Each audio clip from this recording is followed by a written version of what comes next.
Steve, you were talking about how you really like live. And so do I. I love live. And lately I've been watching a lot of Johnny Carson interviews, and his show is live. And you've been in media forever. We're going to go back because I know I've interviewed you before a couple of times. But how do you feel about live now that media has changed so much and digital? Don't you want to introduce me so people know who I am? They already know, but go They ahead. do? Yeah, this is not like a regular TV show. This is we know it's Steve Dale because your title is up there. So I know, but they don't know that Steve Dale maybe works on WGN radio. okay, They yeah, may please not introduce know. yourself. Yes, they may not know I'm a certified animal behavior consultant on Okay. WGN radio because I know you focus a lot on media. First of all, on WGN radio, I worked with you at one point in time, which Yes. was a pleasure. I have a early Sunday morning show about pets. I've been doing for nearly 25 years, and for I don't know, 4 years or so, I've been doing an afternoon show that's about anything and everything, which I love doing, from 1 o'clock, generally from 1 o'clock to 3 o'clock on WGN as well. I speak at veterinary meetings, I speak at animal welfare events, and anywhere I'm asked to go to speak about companion animals and the human animal bond, I am more than happy to do it.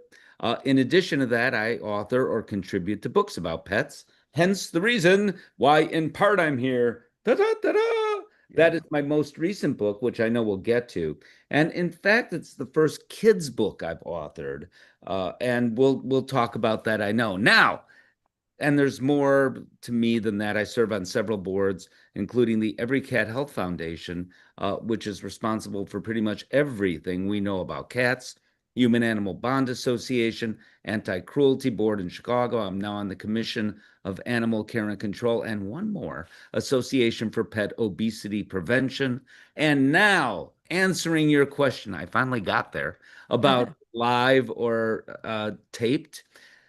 You're right. I mean, the profession has changed so much, and for talk radio shows which interview a variety of people, I can't speak for my colleagues, but I do know that more and more is done in one way, shape, or form outside the studio.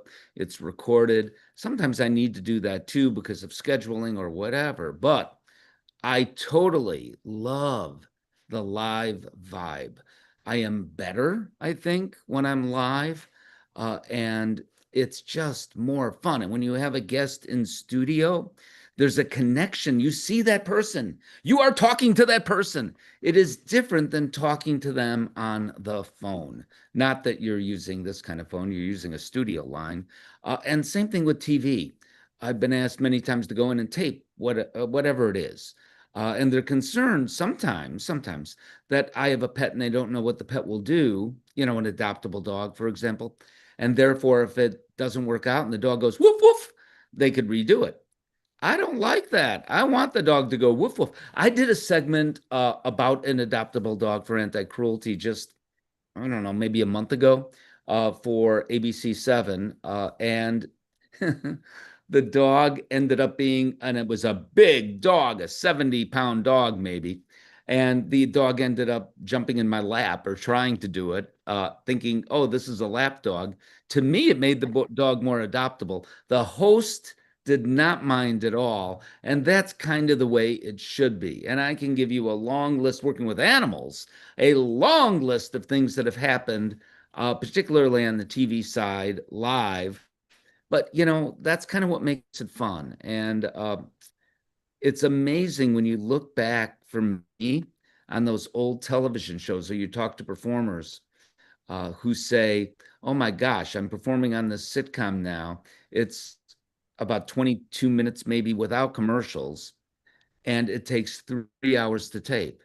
Back in the day, if it was 22 minutes, it would have taken 22 minutes to tape.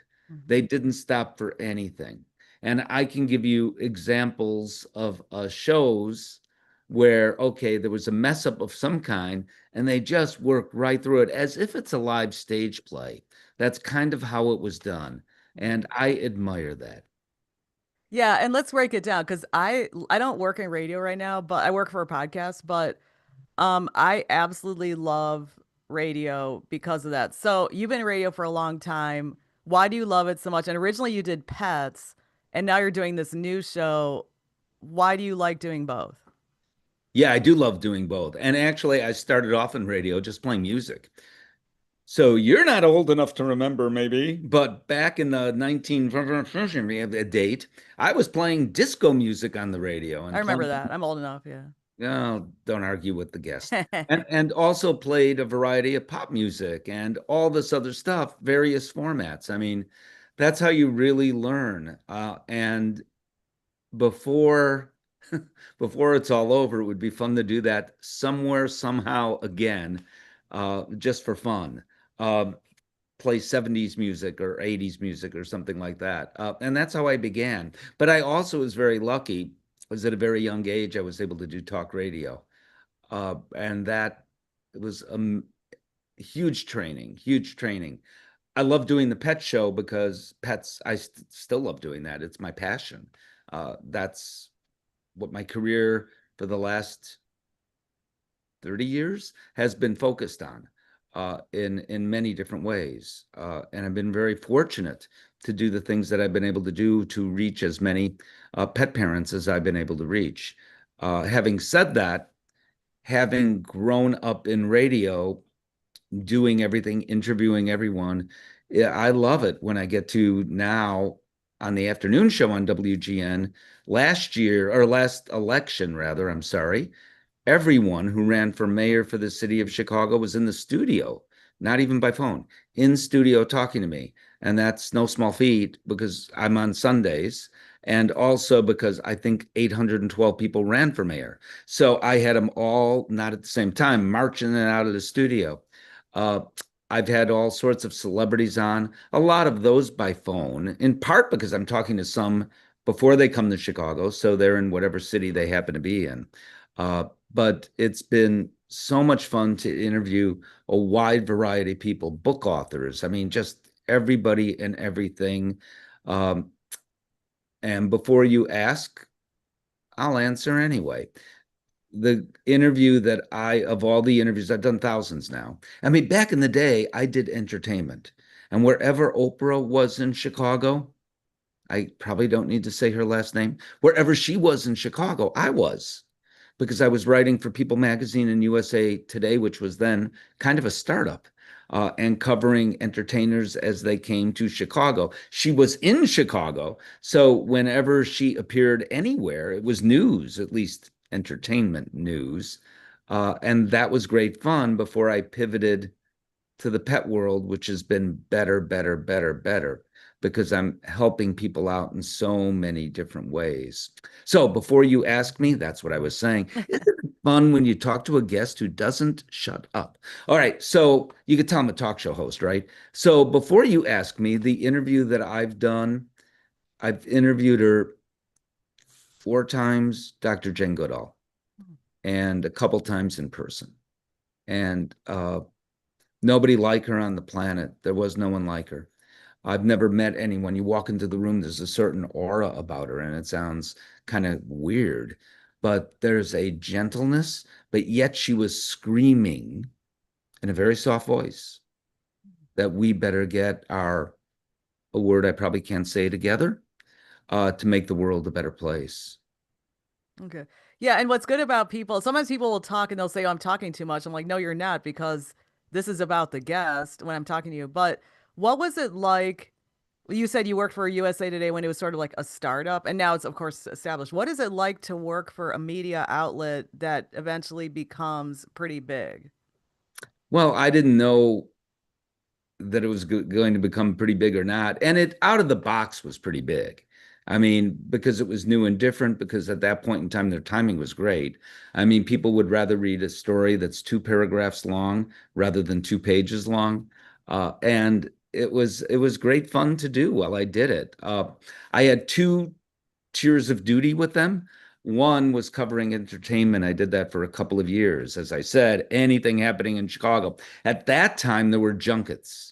So Sally Field would come to Chicago to promote her latest movie, and I would talk to her. They don't have those so much anymore because of this, because of Zoom and other platforms. So they save money by not, and the performers don't want to travel all over promoting. So that's how it's done today.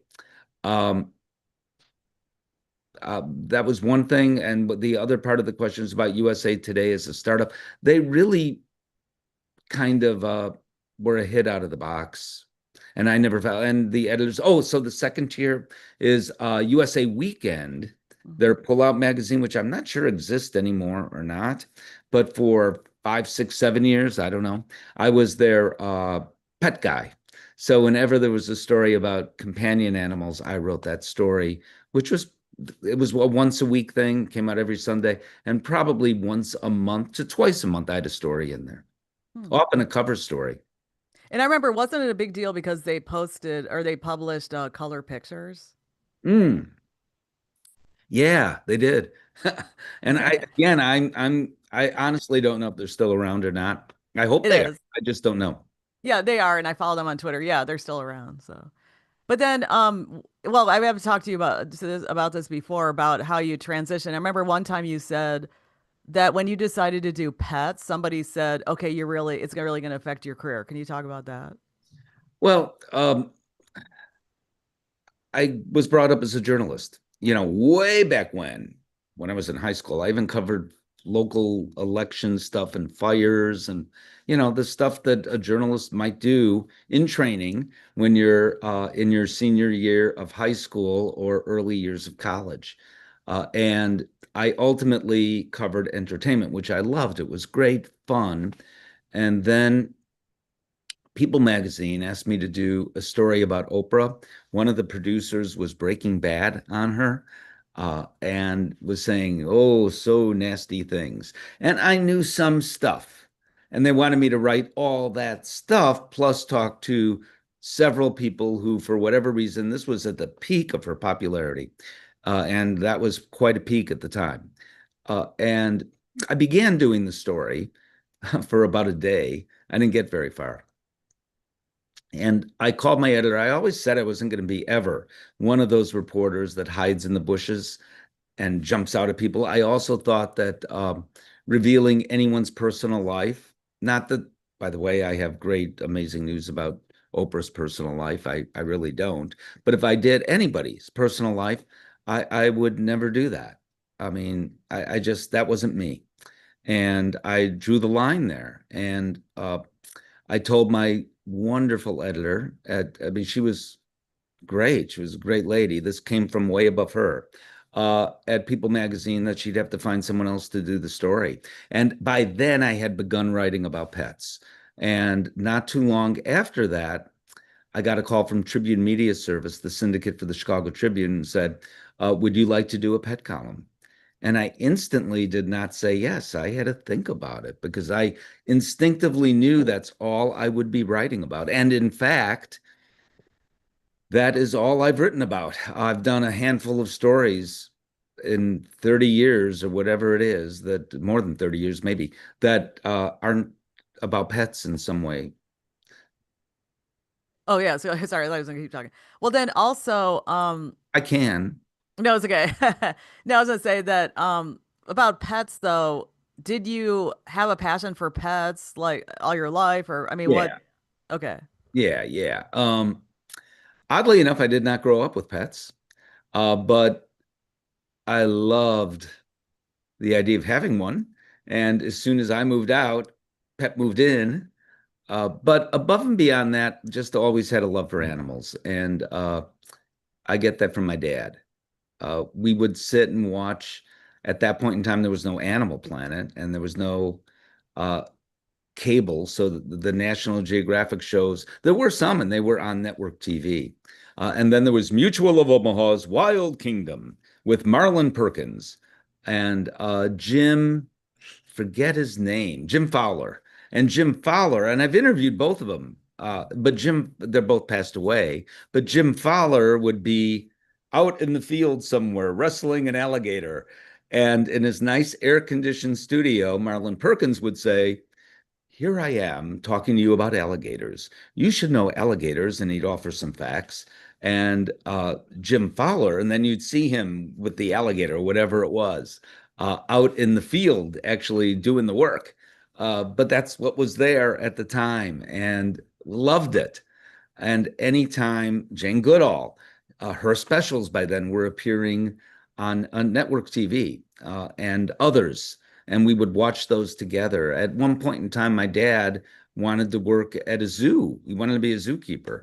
That's not ever what he was. He also wanted to be a radio broadcaster. So it's odd that I am doing what my dad never did do, but wanted to do. Um, how that worked out, whether that's coincidence or more than that, I don't really know. Well, it's like a legacy. He had those dreams and now you're living them out. I guess. And living out being in radio isn't always so good, but nevertheless, here I am. And for me, it's been wonderful. To date, WGN, for the most part, has been extraordinarily kind to me, especially the past 7 or 8 years, whatever it is that Mary Boyle has been there. Stephanie also was terrific.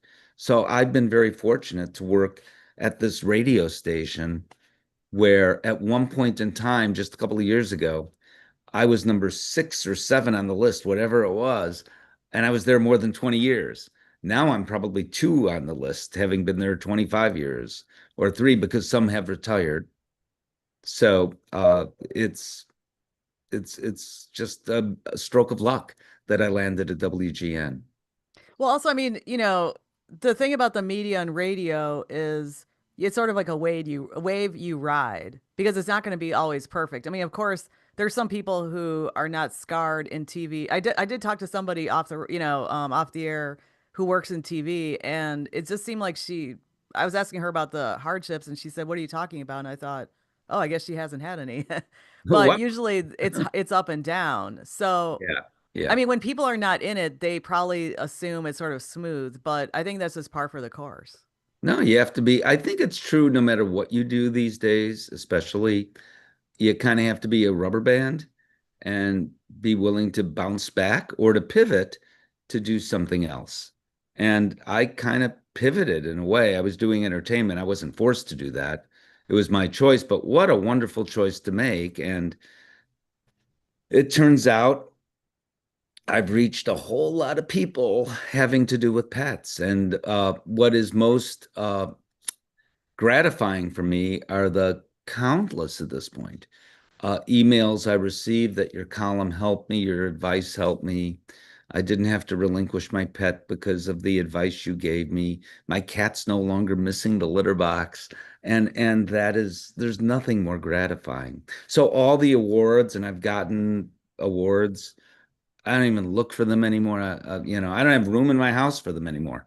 Um, that's nice. I'm not, especially back in the day when they came from colleagues.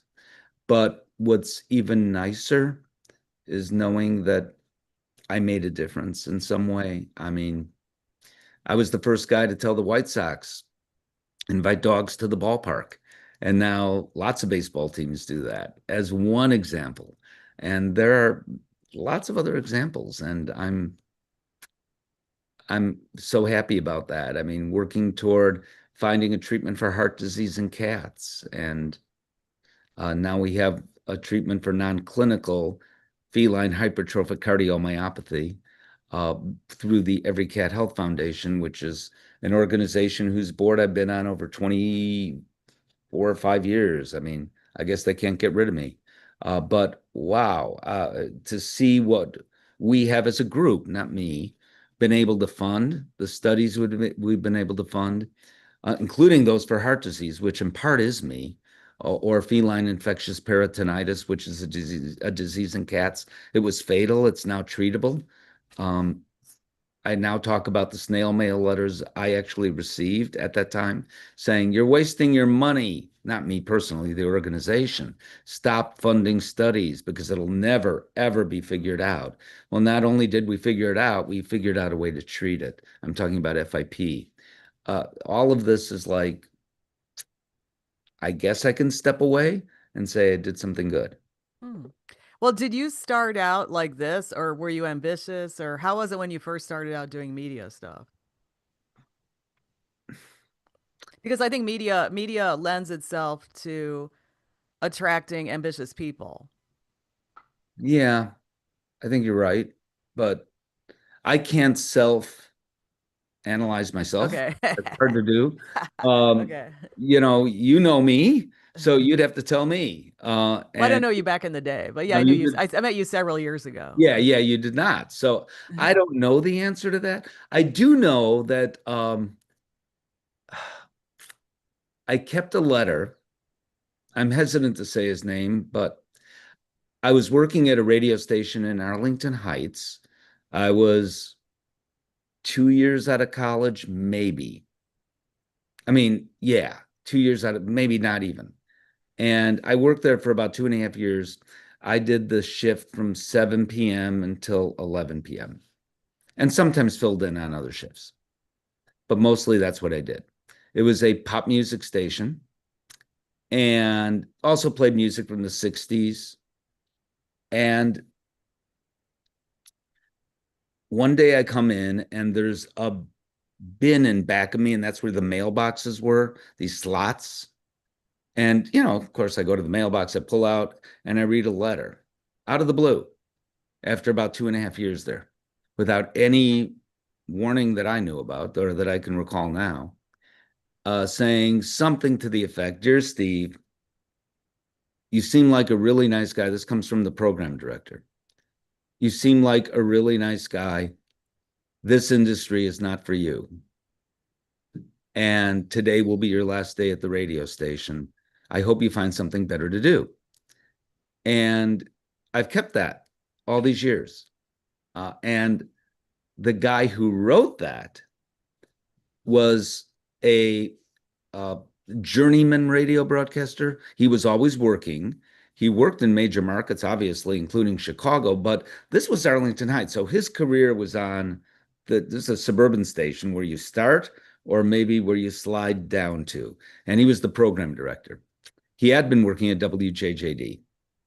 And he was kind of a no nonsense guy, but always okay. I never expected that. But I know that his aspiration was to work at WGN radio, which he never did. And here I've been at WGN all these years. Hmm. So, So, what's the key to longevity in, well, let's just talk about radio, or what's the key to longevity in broadcast media at this point since we're in 2026? luck. I mean, yeah, doing a good job, I suppose. Uh, Ratings may matter, but it's also being at the right station. And I'm at the right station. I work hard. I do that. But I mean, I still work absolutely to get an interview before someone else does, or not necessarily always that, but to get the better interviews, to talk to people that other performers may not be talking to, uh, that kind of thing. I mean, for the general show, for the pet show, it's a little easier because I know exactly what the hot topics are and who to talk to because I know that topic so well and I know the people. So, but again, I want the right people. I want the hot books that are coming out on dog training.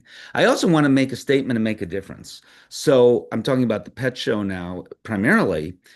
So still to this day, I mean, I have guests on intentionally to talk about shock collars, the electronic collars that actually give a shock to dogs, and why this is not the best idea. And they're kind of making a comeback. They have been because of Instagram and trainers on TikTok that say, look at this, it can make a difference. Hmm. Or to do something about dog bite numbers, which are on the rise, which is why actually I wrote this book. Because dog bite And numbers. can you say what the book is since for the audio thing? Yeah, yeah, sure. It's called Ask the Dog. And why, you wonder, is it called Ask the Dog? So you're walking down the street, Margaret, and you see a dog you don't know. What do you do if you want to pet that dog? Well, now I know since I read your book literally, because have a ton of dogs around me. So you have to, first of all, read the dog, see how Okay, the let dog. me let me back up. You're ahead of me. So what we've been taught, everything you're saying is right, but you're cheating because you read the book. I read the book, yeah. Yeah, yeah. So we've been taught, and it's appropriate. We still need to do this, is to ask the person with the dog, can I pet your dog? That is totally the right thing to do. So I was down the street from where I live, just over there. I'm pointing over there. And we're walking our dog, at that time, a geriatric little dog. She's sniffing at the grass.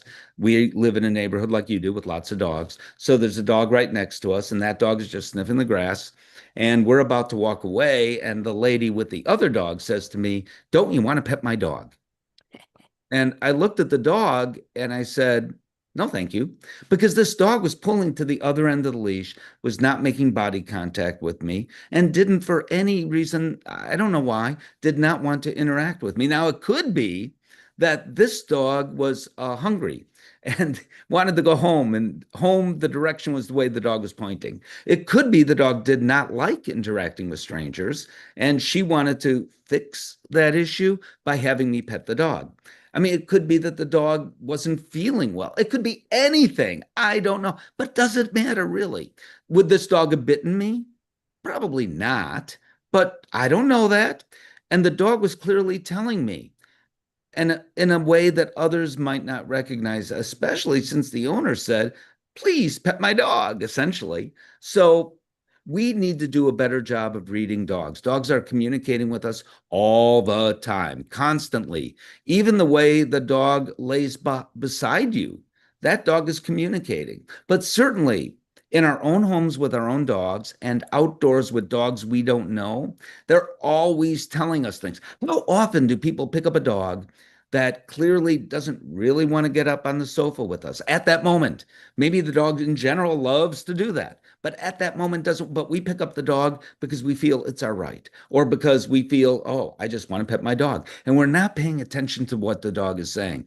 And when kids do that, especially, they are potential victims to get bitten. From the dog's perspective, the dog is saying, I'm trying, I'm telling you.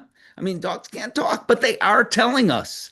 So kids need to be taught, especially because most dog bites and dog bite numbers, as I said, are on the rise. And the number of dogs, so are the number of dogs owned in America. But the dog bite numbers are overrepresenting that rise percentage wise. Why is that? There are a lot of reasons for that, and I could talk about that. But one of those reasons that really has never been, to my knowledge, addressed in a book is, let's pay attention to what the dog is saying, what the dog is really saying, not what we think the dog is saying, and we might not be right, or what the dog is saying, but we're not understanding or paying attention to. So we need to start doing that. And if we can do that, I suggest dog bite numbers will decline. So is that why you wrote the book? Yeah, Were there other books for kids like this? I eventually found one after I wrote this book in the UK that's also for kids that's kind of like this. As I recall, it's being told in a story from the dog's perspective or something. And that's cute. I'm not, but I have in this book a little girl named Morgan. She's walking through the park with her mom.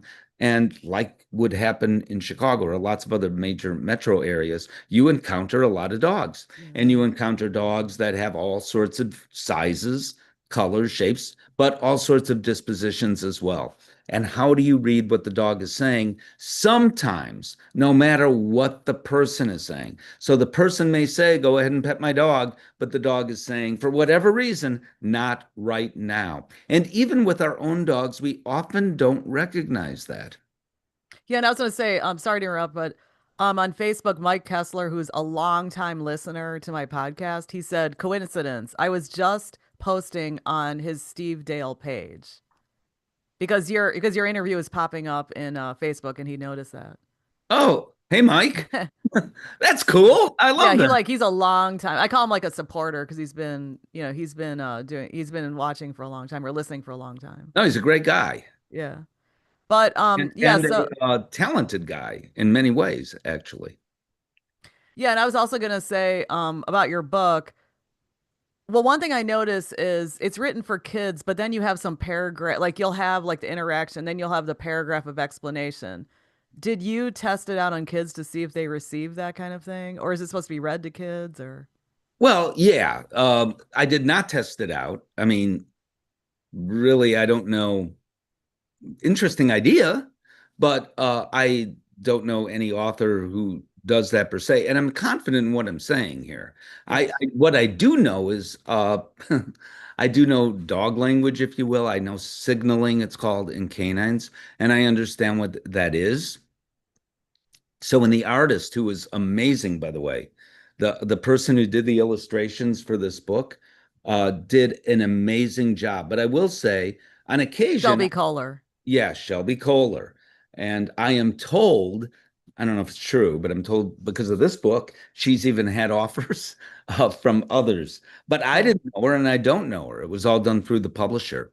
Cool. But she did an amazing job. And when I had, and I did, the tail needs to go this way or the dog's face needs to look this way. She made those adjustments and it's beautiful. The book is just I'm so pleased with the way it came out, but what I'm more happy about and more honored are the people who like the book. I mentioned Dr. Jane Goodall earlier, and she never got to see the book. But her people tell me that she was willing, because she knows who I am. So she was willing to do, and she understood the premise and she was willing to do one of those blurbs. Um, the American Veterinary Medical Association did one. To my knowledge and their knowledge, they've never done one before for a book. They're always asked to do these things, and they have a policy. Well, how do we draw the line? How do we decide if the book is good or not good? So, as a major organization overseeing veterinary medicine, sort of, we are, and so respected organization, we don't do those, but they did it for me. Um, Dr. Patricia McConnell, a revered behaviorist in Wisconsin, did the little forward for me for a kid's book. The forward can be 3 sentences, and that's what she did, and it's beautiful. So I'm very grateful that, and Marty Becker, Dr. Becker is the most influential veterinarian in veterinary medicine since I've been around, and he did a blurb for me. So I'm great. Dr. Mark Beckhoff. I mean, these people are giants, and I'm so grateful they did that. So thank you.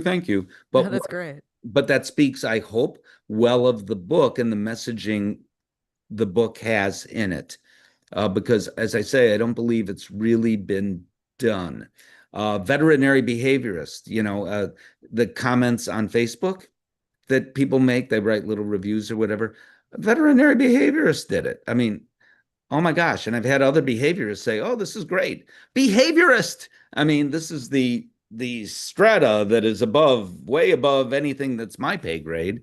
And they say it's good. So, what I want to try to do is get, and I'm talking to you because I enjoy talking to you, but also to get the word out about the book any which way I can, because I do believe it will make a difference, particularly for kids. Kids are 50 to 60% of all dog bites. And even if you say, Margaret, I don't have a dog, I don't care about dogs, how does this make a difference for me? Well, if you don't have a dog and don't care about dogs, you may not want to buy the book, but I'll tell you how it makes a difference for you. And by the way, you probably know people who have dogs or have nieces, nephews, grandkids, whatever. But it makes a difference because all our homeowners insurance goes up. So there are no hurricanes yet in Chicago or Los Angeles, but all our insurance goes up because of the hurricanes in Florida. Our homeowners insurance, it's spread out, right, wrong, or otherwise. That's how it's done. There are no earthquakes, to my knowledge. Well, there could be in Chicago, but there haven't been. But if there is one in California, and they say there's going to be, I read that yesterday. I hope not. Then the insurance goes up not only for California, as it did with the wildfires, but it goes up all over the country. So as dog bite numbers go up, homeowners insurance goes up everywhere. Also, if you have a dog and you say, my dog is friendly, what do I care? Well, the good news is, and good news from my perspective, is dogs have more freedom, quote unquote, I'm doing air quotes, than ever before, going to restaurants, Baseball games. They have dog days at baseball games. I mean, going into local stores, you're running errands, you could take your dog to the dry cleaner, to the corner market, to wherever. All those freedoms may disappear because of insurance. The insurance carriers may tell that small business, no, you can't allow dogs in here anymore. So the fact that dog bite numbers are going up is impactful in a lot of ways. There's a trickle down effect that a lot of people don't think about. Not to mention two things. First of all, the person who's bitten, and as I said, most often kids. Well, the trauma, it's called cynophobia. It's called that's fear of dogs. And according to the American Psychological Association, that is at an all-time high. The other factor are the dogs. Dogs rarely get up in the morning thinking, I'm going to bite someone today. It's going to be a great day. They are actually traumatized, I think. I mean, there's been no research done on this, but if you know dogs, I really do believe they're traumatized, especially if they bite someone they love. So the dog who grows up, and this happens all the time with a child, they are like Timmy and Lassie. I mean, they are interconnected. It's wonderful. But the dog develops an ear infection, and the family doesn't see it or notice the dog saying, don't touch me there. The dog may not be growling, but is offering others signaling. Not uncommon. Sometimes that signaling is somewhat subtle. And then turns around and bites little Timmy, and the human animal bond is fractured. That doesn't have to happen. It's preventable. And all experts I know say nearly all dog bites are preventable. So if they're preventable, we're missing something. And I think this is what we're missing. Yeah, and I was gonna say, Mike Kessler had a Mike, follow-up comment on again, Facebook. He said, I sent Steve the CPD new anti-pet stance, and he linked to an article mm, about he's it's saying it's talking about how police are handing pets over or dogs or animals over to control. it's not an anti-pet policy. So Okay. Chicago, in my opinion, Chicago police officers and police officers I've spoken to and law enforcement experts agree with what I'm about to say. They are not experts on canines. So the Chicago police have been a place, and you know what? We've got a lot of police officers that are all individuals, but many police officers actually rescue dogs. And I've known many, and some are very famous for that, including John Garrido, who's famous for that, and now has a rescue, Garrido Pet Rescue, I think it's called. And he's incredible. Uh, However, they drop a dog off at the police station. What are the police to do with that dog?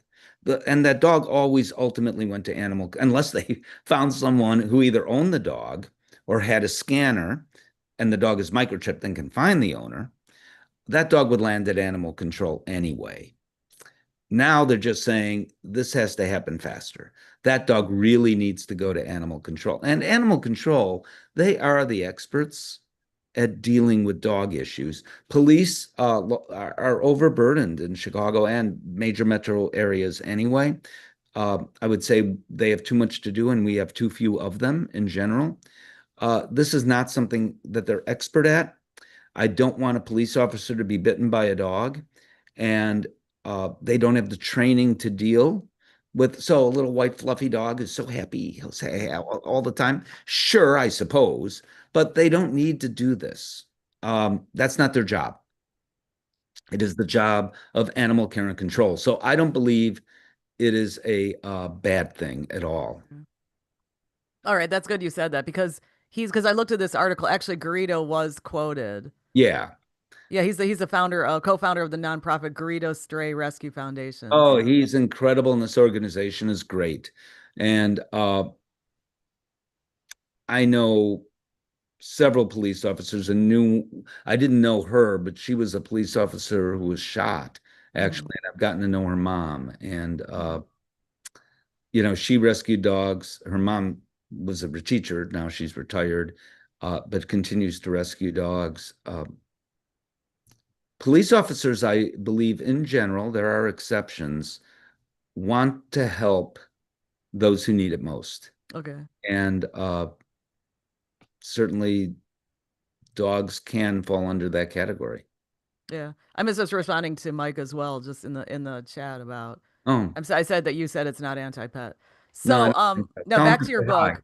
Yeah. Yeah, I just want to say back to your book because I see a lot of dogs and literally I've changed my stance because what I used to do was I used to just simply ask the owner, "Can I pet your dog?" And then they'd say yes, no, I don't know, they're not in a good mood, whatever. Now I literally look at the dog because of your book. And I look at the dog and I think, is the dog coming towards me already, or is the dog in the grass or doing? And so I don't even ask. So if the dog does seem open and coming towards me and friendly, I'll say, "Oh, can I pet your dog?" Yeah. So another thing that you are leaning toward, going toward, is we've all been taught to put out our hand, our fist, Oh, yeah. in the dog's face so the dog can smell us. What are they doing? I don't understand that. It doesn't make any sense. So if I see you, and I know, we're not dogs, but if you put your fist in my face, again, we're not dogs, so it's maybe not a valid comparison in some ways, but that's kind of rude. And I would argue that it is also kind of rude. But what's more, if the dog is predisposed to bite, now it's easy. You're putting your hand right there in front of the dog's face. Um, and not only is it easy, it is more likely to happen because it is I'm trying to think of another word above and beyond rude. I'm also trying to put off a sneeze. So here's I didn't do it. This is what happens when you're live. Exactly. Yeah, sorry about that. You know what it's called? Hay fever. Yeah. So we don't need to do that. If you're standing 5 feet away from a dog, 4 feet, 3 feet, anything less, that dog can smell you. And the idea that the dog can smell fear or whatever that notion is, and there's some truth to that, but you don't need to put a fist in the dog's face that is asking for trouble potentially. And it doesn't do anything beneficial. And you're right about waiting for the dog to come to you. Now, if the dog is coming to you with hackles up and growling and snarling, yes, that dog is coming to you with a whole different point of view. But if the dog is coming to you with its rear end up in the air, the tail is going back and forth like a helicopter, that dog is clear, or the dog just instantly rolls over and or leans on you. That dog is saying, I want you to pet me. I always wait. So there's two reasons why I haven't been bitten. The big one, good luck. I've just been lucky. But the other one is that, and professionals will always tell you this. Wait for the dog to come to you. Wait for to see what the dog is going to do. And most veterinarians will say the same thing. Most dog groomers will say the same thing. All dog behavior consultants, of which I'm one of, I would suggest would say the same thing. All veterinary behaviors, all PhD animal behaviorists.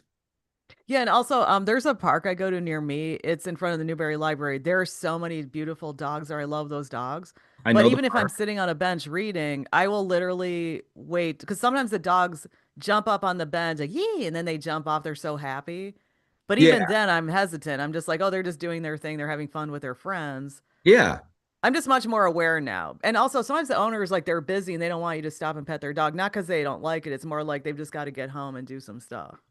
Well, there's that too. Yes, of course. But I do believe we do approach dogs incorrectly. And that is a part of the reason why dog bite numbers are up. So we're not paying attention to what dogs are saying to us. And we are putting our hands in their face, our fist in their face, which, if you think about it, actually makes no sense. I have no idea where that came from. I tried to find out. I have no idea. But there's one more thing, too, and that is we hug dogs. Dogs don't like to be hugged. So or they learn to tolerate it, or sometimes actually learn that it comes with attention from us, and attention from us is so monumentally important, it's then kind of worth it. But they're not born wanting to be hugged. So a human being First of all, some individuals like it more than others, but human beings understand innately whether you are in Japan, Saudi Arabia, Brazil, it doesn't matter, or Chattanooga, which is a foreign country, I think. It doesn't really matter where you are from. People are born, you watch little 3-year-olds. They run up to people they know and they hug them. So a hug can mean hello. A hug is for consoling others.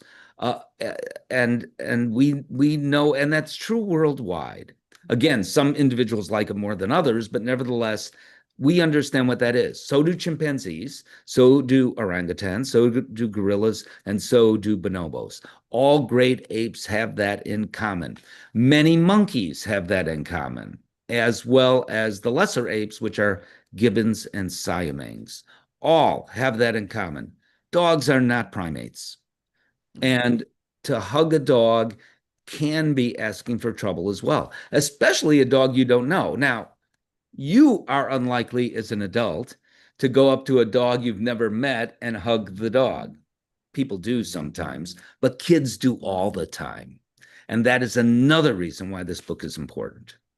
Yeah, and I want to touch on something because you mentioned people on social media who, oh, first of all, I realize that maybe people are putting out their hands because they've seen those in movies or TV shows. Yeah, but it's still not totally, but it's still not right. Hmm. It's still not the right thing to do.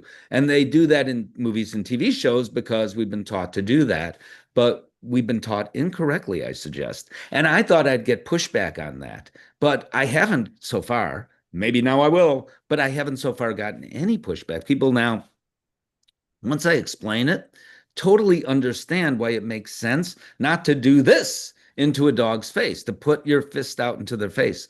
Uh, Again, dogs from 5 feet away, they can't tell you, Margaret, that you're going to have a baby 9 months from now. But if they could tell you and communicate that with you, they would because they know it. Hmm. They know your general health, whether they may not be able to diagnose you have Lyme disease as opposed to arthritis or whatever, but they can tell your general, they know if you're in pain, even if they don't know you. And certainly if they do know you. And it's been documented that dogs do detect and are capable of detecting all sorts of things from COVID-19 to cancers and diabetes. There are diabetic alert dogs that can detect diabetes. Do they need to be on top of you to do that? No. I don't know that a study has ever been done to determine, okay, they can do it at 6 inches away, but not 2 feet away. I don't know that a study's ever been done, but they don't need to necessarily have a sniff at your fist. That makes no sense. Hmm. Well, I was going to ask you about the people who give certain advice. You alluded to that earlier. And what do you think about how things have progressed so that there are certain people who are giving certain advice online and they're not necessarily trained or well informed to give appropriate advice? What do you think about that development in recent years? It's a huge problem. So, among the books that I've authored or contributed to, I edited a book called Decoding Your Dog, and it's still selling well. And another called Decoding Your Cat, by the way. And both of them are doing very, very well. But the reason that I was inspired, the first one was the dog book. And the reason why I was inspired to do that is this. I was at the Western Veterinary Conference. It's in Las Vegas at the Mandalay Bay Hotel. I'm walking back from a marvelous lecture that Dr. Jackie Nielsen gave. I remember that. And I'm walking back from the exhibit hall to the hotel itself, and it's like a 50-mile walk. I mean, it's forever. And I'm talking to Dr. Gary Landsberg, and a revered veterinary behaviorist, legend in the field. And he says to me, Steve, you have outlets to reach out to communicate about who to go to, but people don't even know. And this was 10 years ago, maybe? I don't know, somewhere in there, that veterinary behaviorists even exist. And that the advice we give is well educated, founded in veterinary medicine and science. And he said, how do I get the word out there? So I said, write a book off the top of my head. And he went back to the college eventually, a couple of months later at one of their meetings and brought it up. And he came back to me and said, okay, we're going to write a book. And my agent found a publisher, and Dr. John Sarabasi and Dr. Debbie Horowitz uh, wrote the book and co-edited the book, really. Various behaviorists wrote the book. I wrote the introduction of the forward or something. And that book is still doing very well. Now, the reason for that, in great part, to directly answer your question, is this, is that people were putting up shingles, is that the right word? Signs in their door, saying, I'm a behaviorist. And online, they were saying, I'm a behaviorist. Well, they weren't. They were just saying it.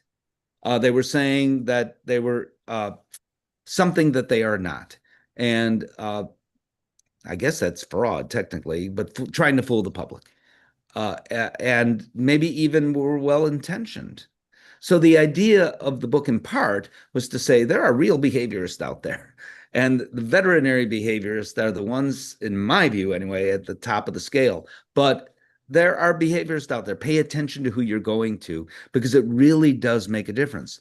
And around that time, there was a trainer on TV that was perpetuating methods, dog training methods, that were doing more harm than good very often, punishment-based methods.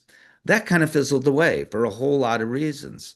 And now, in the past couple of years, it's come back because of TikTok and Instagram. It's not because of TikTok and Instagram, but it's their use of social media that demonstrate or that, okay, this dog is going to otherwise be euthanized because the dog is so aggressive. So I'm going to use a shock collar. Look, here's before, here's after. Well, there are all sorts of problems with that. Um, all sorts of problems with that, which I could talk about. But I have the solution for dogs that are in deep trouble.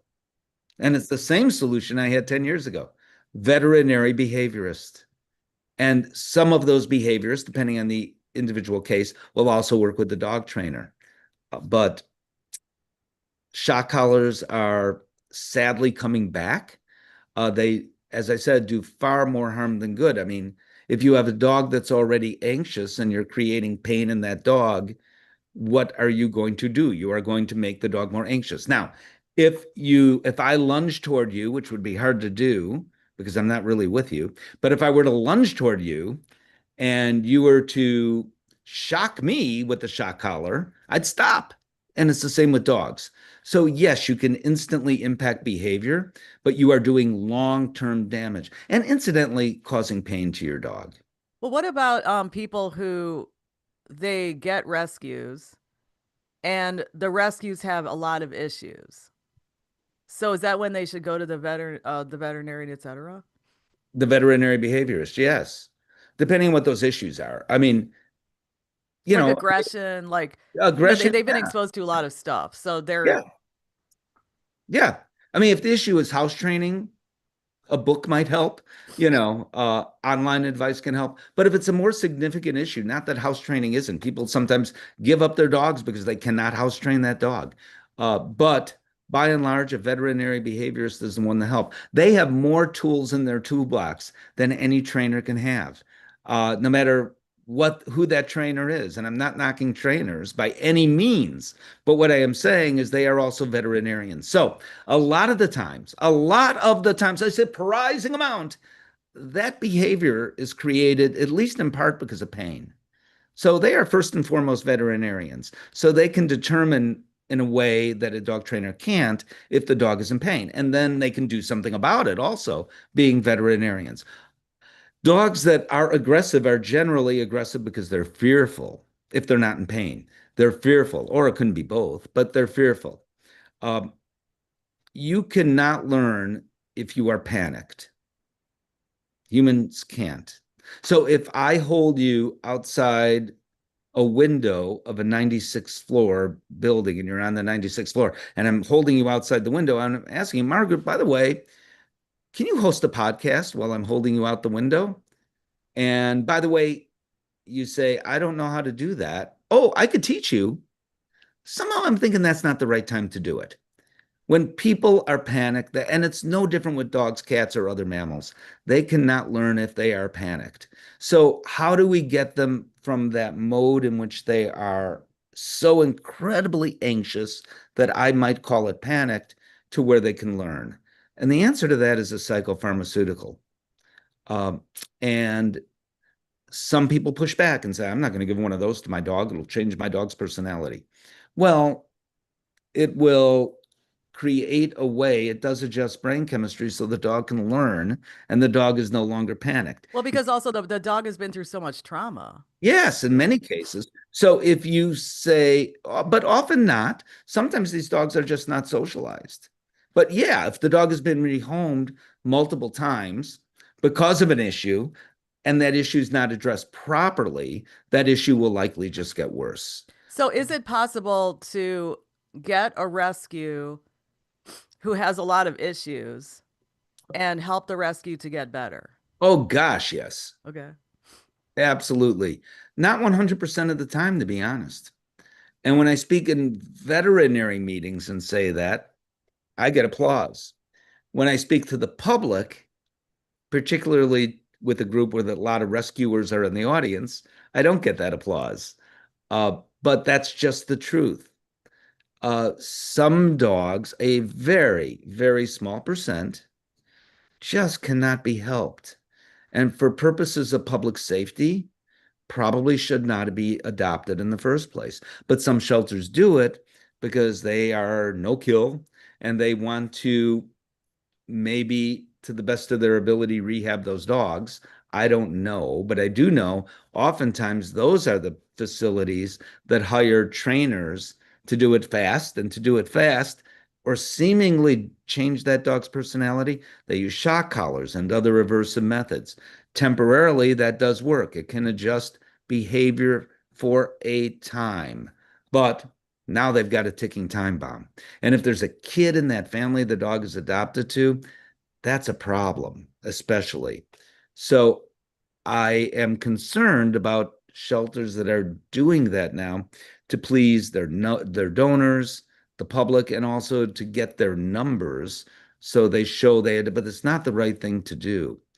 But for most dogs, taking the right amount of time and most importantly, the right amount of expertise, these issues can be rectified. But it's also a matter of expectations. Some dogs will only go so far, just like some people will. Yeah. It's no different. Well, when you okay, so you have obviously a lot of knowledge and a lot of experience with animals. Now we've been talking about dogs, but with animals in general. Yeah, let's talk So about cats. I could do that for I love hours. cats. I Good. love cats and dogs, but your book was about dogs, and also Yeah. just Yeah. being living in my area and living in your area, we see so many dogs out there. Sure. So, and actually, even in the suburbs, you see a lot of dogs. Just people are surrounded by dogs, and people want to pet the dogs. But my question is that since you have a lot of knowledge and everything, how do you get your messages out now that the online algorithms have changed? And That's those a challenge. influencers rise, you know? No, that's a very good question. So I was doing my syndicated newspaper column. I think it was 19 years. And at about year, I was in a huge number of newspapers, well over 100 newspapers, many major newspapers, many Sunday newspapers, and including here in Chicago, but elsewhere across the country as well, from the LA Times to the Atlanta Journal Constitution, Boston Herald, Miami Herald. I mean, the list went on and on. But over time, after hitting the year, I don't know, 2000 maybe, uh, newspapers began that I was in went away. So my column did not appear in a newspaper that wasn't there anymore. But also, they limited the number of columns. The number of columns that brought in revenue stayed. The ones that didn't, and mine really did not, went away. They wanted more political columns, which writing about pets is certainly not. So there were many newspapers that dropped my column over time. And at some point in time when that began to happen, people were telling me, oh, just go do a blog, forget about the newspaper. Well, eventually the Tribune made the decision for me and said goodbye. And I went to do it only online. I get you're asking about the number of people that read it, and yes, I always want more, but I'm doing fine that way. And it's stevedale.tv if you'd like to do just that, and see what I write. And I write something about every day. I mean, I'm prolific, I think, in that sense. I also have a newsletter that comes out every couple of weeks where if you miss my writing in social media or don't go directly to my website, you can see it through the newsletter. I'm not selling anything. I'm just this is what I wrote about. The problem with social media for me is they want me to do pay to play. I've got a lot of followers. I have two Facebook pages. One has near the maximum number for a personal page, and then I also have a professional page or a community page or fan page. It's called all those things. Um, and I don't remember how many people, 50,000, 60,000, whatever the number is. And it's hard because Facebook wants me to pay for each post. And I'm not doing that. I'm just not doing that. Wow. I have colleagues or people I know of that hired services, and all these people in other countries said we like the page, and they build up their numbers that way, but they're not authentic. So mine, if nothing else, are authentic. A lot of times I get like leading veterinarians to the 80-year-old lady who lives down the street. It's just to professional dog trainers, So to, your followers are truly human beings who've opted in. yeah. But unfortunately, Facebook doesn't show those human beings everything I do. So the more it's shared, the more likely more people will see it. Controversial topics tend to find a life of their own. Mhm. But if I write an informative topic or something I think is informative, it does okay. The other thing is a lot of people don't like a post. They just look at it, but they don't like. And that hurts the algorithm, I guess. Yes. So it's frustrating in a sense, because I just won't pay. Wow, that And says a lot because I just did a blog post on my personal site yeah, and about how the internet used to be. And this is like for real because I even asked Gemini, Google Gemini about it, and it confirmed anyway. But yeah, the algorithm changed. So what you're doing is old school, not in a bad way, but you're staying true to your content. And now what people are doing, and there's some infamous cases that have been publicized by people who are journalists or whatever, and they got some service, and a lot of their followers were just bots or whatever, exactly. and they cop to it. And this is public. We won't name any names, but No, that's no, that's really yeah. I'm aware of that. And I don't know if I want to do another book or not, but if I do, it will not be another kid's book. It will be a book. And I went to my agent, and my agent then, so today for books, yeah, content's important. It's got to be a good idea. It can't be an idea that someone else just wrote about, that kind of thing. However, what's most important is the ability to promote it yourself and what your platforms are. And that was his first question out of the box. It had nothing to do with content. So, or nothing to do with whether I'm a good writer or whatever, nothing to do with any of that. It's all about your social media followers. And that's why people then say, oh, well, in order to do that, I've got to get this. But I mean, my social media is strong, but yeah, sure, it could be stronger if I did what you suggest. But Very this wow. doesn't I'm really glad you stated that because it's really nice in 2026 to find somebody who's doing that. Now you're also on Instagram, right? What yeah, socials are you on? yeah. So, am I on or my cat? So my cat is on TikTok. It's Groucho underscore the funny cat. And you're saying, why is he called Groucho? Well, he has a mustache. So he is called Groucho. And he is a funny cat. So it's Groucho underscore the funny cat. So it's some informational videos, some, I think, entertaining videos. And I mean, I could tell you how many people I have. I have to actually look. I mean, I pay attention to this stuff, but But For you're not me, gaming it. You're not gaming. no. And content, Wow, everybody should hear this right now. well, Okay. You are not gaming. Very rare. I'm telling you, very rare. really? Yeah, the Oh, content yes. is Oh, more yes. important to me. I mean, so I've Wow. 9,620 uh followers, and now once you've heard this, it'll be 21, I hope. And 208,400 likes uh Okay. over the course of I think about 2.5 years, because that's about how old Groucho is. Hmm. Yeah. So some of them are entertaining videos, I think. Some are informative. I mean, the one I recently posted was not me, but I pointed my phone at Dr. Brian Holub, who's an expert on feline infectious peritonitis, and spoke about it for about a minute and a half. Hmm. So it really depends on the video, but and yes, I am on Instagram. I have two pages, a personal page and a Steve Dale Pets page. With Twitter or X, I really don't do anything anymore because I found I wasn't getting anything back. And I'm on LinkedIn Hmm. as well. Okay.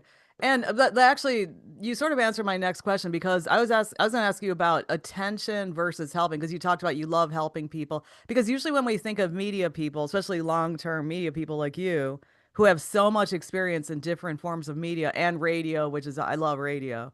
Um, it's like you have to get the attention to get the gigs, but you have this passion for helping people. So I guess what you've just confirmed to me is that it's not just about the attention, it's really about helping. I mean, because if you wanted the attention, maybe you would game the system a certain way, or am I wrong? Please explain. Well, no, I want to reach as many people as possible because that way, the more people I reach about, for example, FIP, because that's what this post was, and I'm going to do a print story that'll go into more detail that'll hit next week. Mhm. But yeah, I want people to know about it because it can save cats' lives if they know what we now know that Dr. Holub explains in this video and that I'll be explaining in the print story. If I reach 10 people, it's not as impactful as if I reach 100. So it does matter to me. I want to reach people, But but to help people, it sounds like. yeah. But I could help more people if I reach more people, right? That But is really nice. Okay, go ahead. Sorry. yeah, no, it's fine. But I'm just not going to pay to do it. And who am I reaching if I'm paying anyway? There are people that are never going to come back to my site. It's just then a number that I have more people there. So I I know that I'm under a certain amount of pressure to do that if I want to do certain things, but I'm not going to succumb. I'm not going to do that. Hmm. I'm at a point in my career where I feel I don't need to, and I'm not Yeah. going to. It's And just, it's not authentic. oh my gosh, I am so glad I talked to you. Yeah, So really, because because I've known you for like, I don't know, a long time. And so I'm thinking, I really see your philosophy now. Very interesting. Now I know I said we'd only talk for an hour, but I do have a question about your writing. Can you please talk about your writing? I will do whatever you want. Okay, the writing process. How are you motivated to write to get the stuff done? You mean write about something pretty much every day? Or a book? It's you write every day.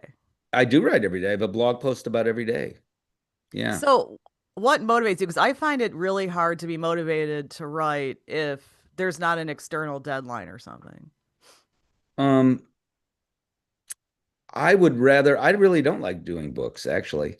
Um, the longer the format is, the more I dislike doing it. I've done enough of them, but I like writing the columns that I write every day for my blog, and I just somehow, some way, have no problem coming up with ideas. I just wrote a piece today about today is the time we're talking on June 18th, I think. June 19th. That's what I said. Yeah, I should know. Today's June 19th. Um, and I just wrote a piece about what to do and why it's important to think in advance about July 4th if your dog has a fear of or cat has a fear of fireworks. Don't wait until July 3rd. Think about it now, and here are some things you can do. That was my piece for today. Um, I have no problem coming up with something every single day. I just don't. New studies come across my computer. I get them, I see them, so I convert that science into words that people can really understand, either about health or behavior. Uh, I know about behavior, so I write about various issues. Uh, I write about legislative sorts of things that go on as well. I write controversial stories like the one I just did, having to do with Best Friends organization and their push for no kill and how it's caused divisiveness in the animal welfare community. That story got a lot of play because it is so controversial. Now, how Uh, did it get a lot of play? How did you get attention for that? that happened organically. Okay. If things get a lot of play with me, and they sometimes do go viral, it's organic. I mean, I put it out there, but from there, on rare occasion, if I see something that isn't getting attention, I'll post it 2 times in a day because then maybe eyeballs that didn't see it the first time will the second time. With again, Facebook being what it is, uh, it's frustrating at times because sometimes I know I've got a good piece, and I also know Facebook isn't sending it out because, my wife will tell me she never received it in her feed, for example. So I know that it doesn't appear in everyone's feed or anyone's feed at times, I wonder. But again, um, I think Facebook makes enough money, and for all the reasons I described, I just don't want to do that. Hmm.